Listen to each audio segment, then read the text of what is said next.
Saludo, bendiciones de lo alto, una vez más, su amigo Eddie Pimentel de Jesús, con un estudio más de la Santa Palabra de Dios.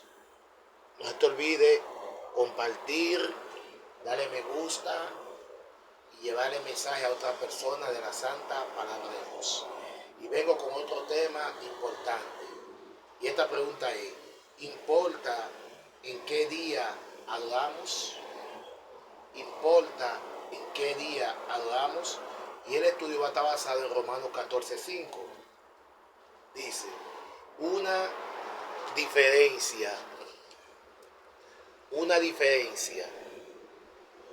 uno hace diferencia entre el día, un momentito por favor, para yo arreglar esto, realizar esto, aquí, estoy en vivo, ok. Dice la Biblia, Romanos 14:5 dice, uno hace la diferencia entre día y día, mientras que otros juzgan iguales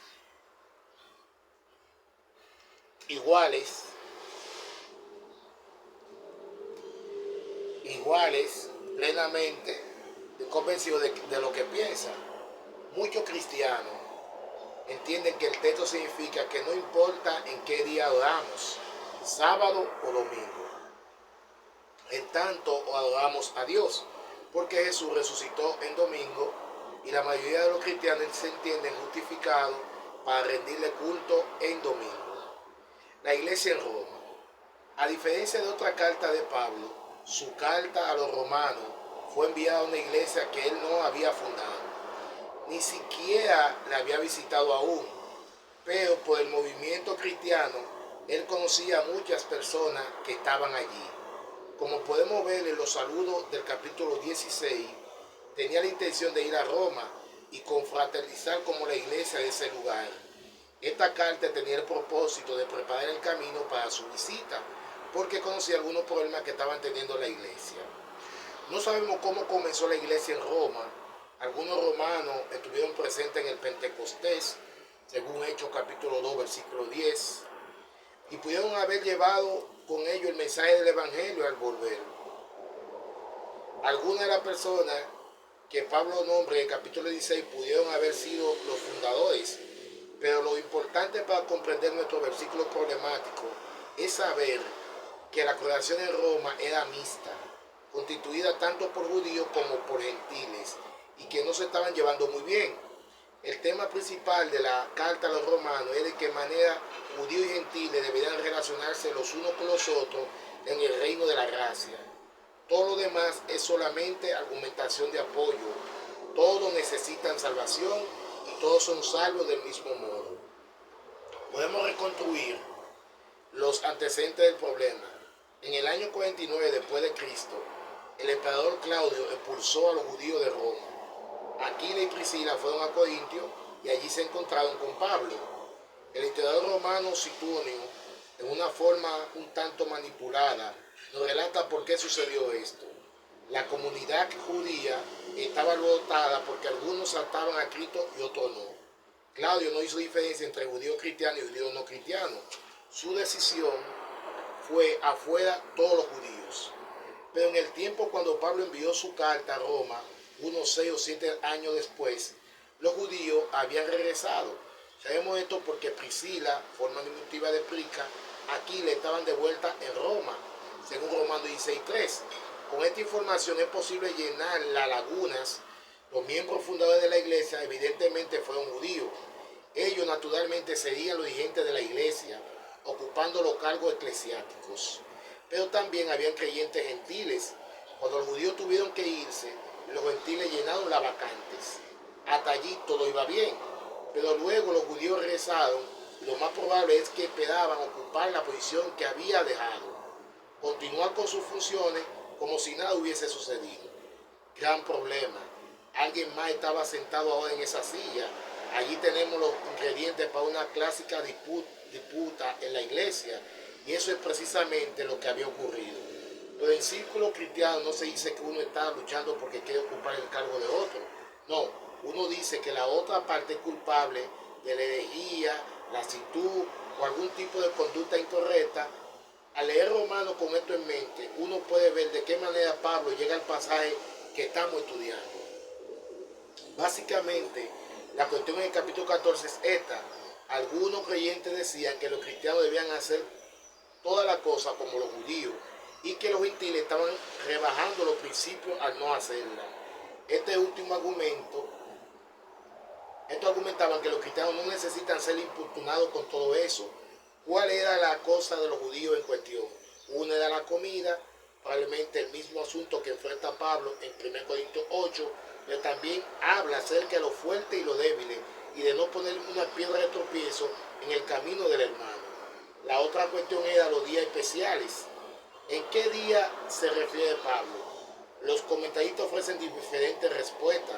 Algunos han pensado que el punto en disputa era la distinción entre días afortunados y días desafortunados, lo cual constituye una superstición común en los tiempos antiguos.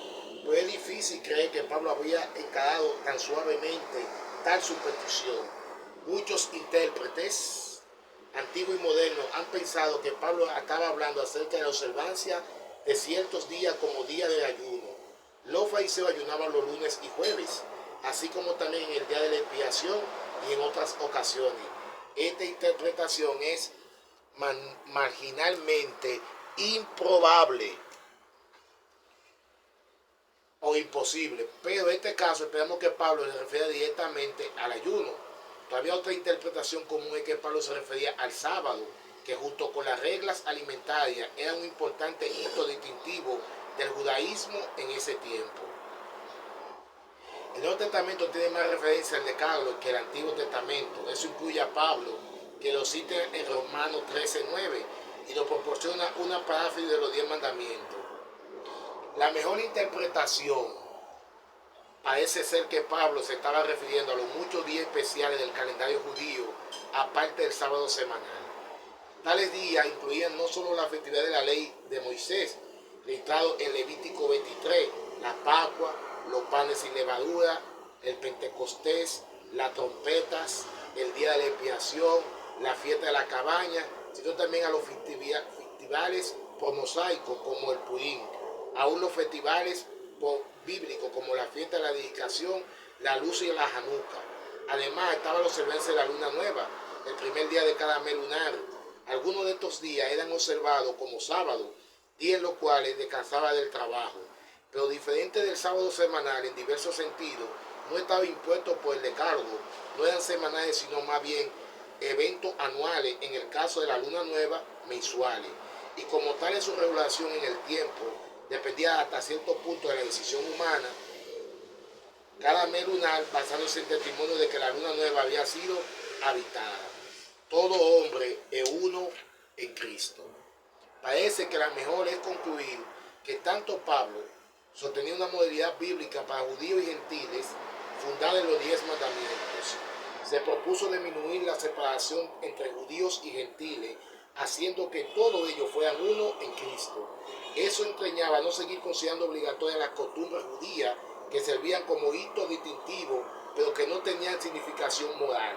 Esta costumbre incluía ciertos escrúpulos alimenticios y las numerables festivales que estaban vinculados a la historia judía y reforzaban la identidad judía.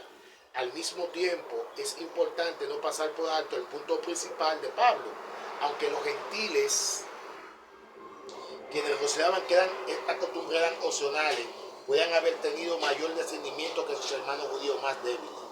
Era necesario que fueran sensibles con los sentimientos religiosos de los que no conservan la cosa como ellos.